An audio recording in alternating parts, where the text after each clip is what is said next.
السؤال عن القضية الفلسطينية، وجددنا دعمنا للشعب الفلسطيني من أجل نيل حريته واستقلاله. وبطبيعة الحال تطرقنا إلى الأوضاع في ليبيا، وأكدنا معا على أهمية الحل السياسي الليبي الجامع خلال انتخابات حرة تفضي إلى بناء مؤسسات شرعية وتحافظ على وحدة ليبيا وسيادة شعبها الشقيق على أرضه، ووضع حد للتدخلات الأجنبية في شؤونه. كما تطرقنا باستفاضة إلى مستجدات في منطقة الساحل والصحراء وفي السودان، وبخصوص هذا البلد الشقيق السودان الذي يشهد مأساة إنسانية حقيقية ويعاني من التدخل السافر لتأجيج الفتنة عبر. والله ما قدرت نفهم. يعني تبون مستقبل رئيس الصومال، قال لك تحدث هو ورئيس الصومال على القضية الليبية. ما تأثير الصومال في القضية الليبية؟ وبعدين قال لك تحدثنا على التدخل السافر في أفريقيا والسودان وعلى ما يجري في السودان. ما تأثير الصومال في السودان؟ الصومال نفسها منقسمة، فيها منطقة انفصلت وسمت نفسها صومالي لاند منذ حوالي 30 سنة تقريبا، منذ نهاية الحكم الإجرامي اللي كان في الصومال وتدخل أمريكا يومها وهزيمة أمريكا في الصومال، حتى أن فيه فيلم شهير شاهدته قبل 20 سنة أو 25 سنة على هزيمة أمريكا في الصومال، هزيمة منكرة رغم أن التدخل كان محدود يعني صغير. ما فهمتش تبون يخطب أمام الرئيس الصومالي على ليبيا وعلى السودان. ماذا دخل الصومال في والله لو كان أعطيك مثال، لو كان الآن رانا مثلا هذاك بدل ما هو الرئيس الصومال هو رئيس مصر، يعني السيسي المجرم، مفهوم. مصر داخلة في السودان، داخلة في ليبيا، ليبيا مجاورة لمصر ومجاورة للسودان، فهذا منطقي.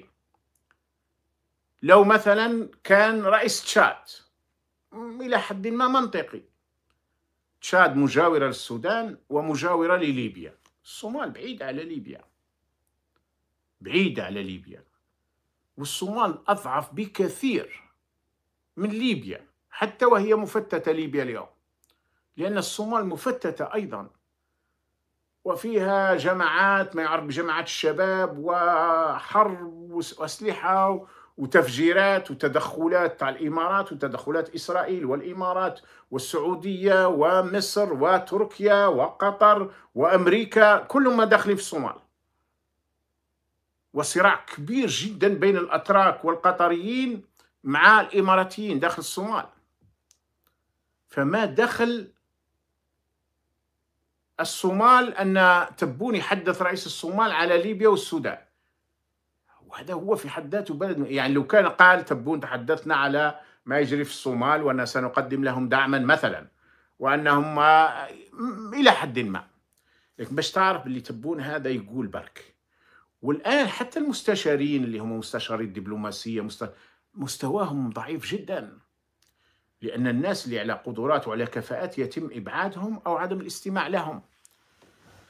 فلذلك تجد أن تبون يتكلم مع رئيس الصومال على ليبيا وعلى السودان، والصومال هي في نفسها غارقة. لكن في الحقيقة هم جابوا الرئيس الصومالي ما هو لا ليبيا لا للسودان، جابوا الرئيس الصومالي لأن الصومال قالوا لهم احنا رانا ممكن نغير وجهة نظرنا. يعني في معركة كبيرة اليوم بين النظام الجزائري والنظام المغربي، هي المعركة مش اليوم، يعني معركة قديمة، لكن المعركة تجددت في الاتحاد الإفريقي. كما تعرفون البوليساريو باسم الجمهورية العربية الصحراوية الديمقراطية عضو كامل العضوية منذ منتصف الثمانينات في الاتحاد الإفريقي. في البداية كان الاعتراف بالبوليساريو ثم اعترفوا بلارست، ويومها كان انسحب الحسن الثاني، والحسن الثاني بقي منسحبا من الاتحاد الافريقي تقريبا 20 سنه الى ان جاء محمد السادس وعاد، والامور تغيرت. والنظام المغربي عنده دعم في داخل الاتحاد الافريقي خاصه من بعض الدول، ولكن ايضا من الامارات ودول اخرى. فهم على ابواب ان يقوموا ان يحصلوا على نسبه ثلثين اعتقد لتجميد عضويه دوله ما. فالمغرب تقريبا حصل على الثلثين قريب، يعني بقي له ممكن 3 أصوات أو 4 أصوات. واحد من هذه الأصوات هي الصومال. إذا ربحها المغرب يسرع في طرد البوليزاريو من منظمة الاتحاد الافريقي. إذا ما ربحهاش تبقى ممكن البوليزاريو أشهر أخرى أو سنة أو سنتين أو. فالنظام راح جاب العصابة نتاعنا راح جابت الرئيس الصومالي باش يعطوا له مال من أموال الشعب الجزائري على أساس أنه مساعدة لدولة الصومال، وربما مال له شخصي، باش ما يخرج ما يغيرش رأيه ويكون مع موقفه مع المغرب في قضية طرد البوليزاريو. لكن ماذا حدث؟ بعد هذا الموقف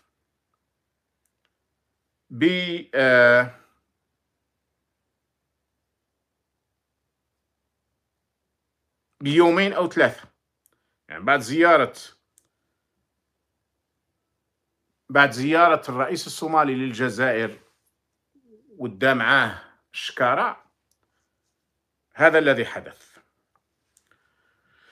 الرباط. جدد وزير الشؤون الخارجية والتعاون الدولي بجمهورية الصومال الفيدرالية عبد السلام عبدي علي خلال لقاء ثنائي مع وزير الشؤون الخارجية ناصر بوريطة التأكيد على موقف بلاده الثابت والمؤيد للوحدة الترابية للمغرب ولسيادته على مجموع ترابه.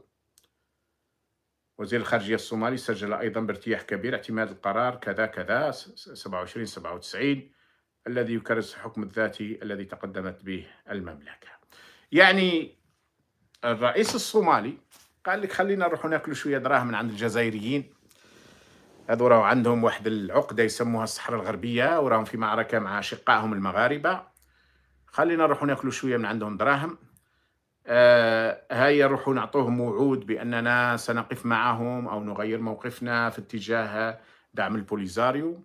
راح جاء الجزائر خذا الشكارة وأشياء أخرى، وبعدها بيومين بالضبط أرسل وزير خارجيته للرباط باش يقول لهم لا احنا رانا معاكم وما سمعتوه في الجزائر أو تغيير موقفنا، هذاك راهو بيع للأوهام فقط. النظام العسكري في الجزائر يحب يشتري الأوهام ويعاود يدير لها التغليف ويبيعها للشعب الجزائري. هكذا تضيع أموالنا بين لص وبين جنرال في تجارة السلاح وبين بلد يأتي من أجل البوليزاريو ينهبنا لأن العصابة لاصقة في موضوع الصحراء والبوليزاريو. هكذا تضيع أموال الشعب الجزائري الذي يزداد حاله سوءا وبؤسا بكل أسف وألم.